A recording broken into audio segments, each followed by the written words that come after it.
Ako po pala si James Mark Alianza, native operator ng 30cm shirt plant 1 Luna Plaza. Nagamit po ito ng 6 na beses sa isang linggo na may total na 119 meters.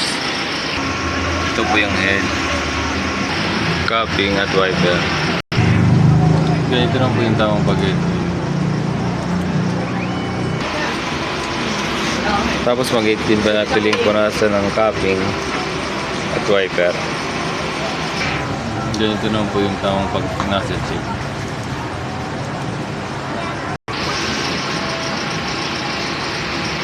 Buo naman po siya.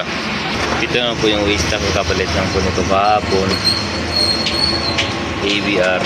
Ito naman yung mga use at unused.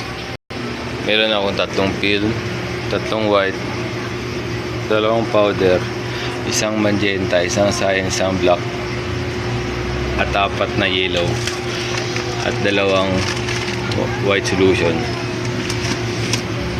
Ito naman yung weekly physical inventory ng 30cm updated naman po.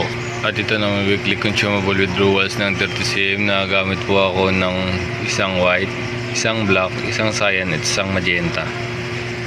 Ito naman yung daily output recording ng 30cm from July 20 to July 26. Updated naman din po.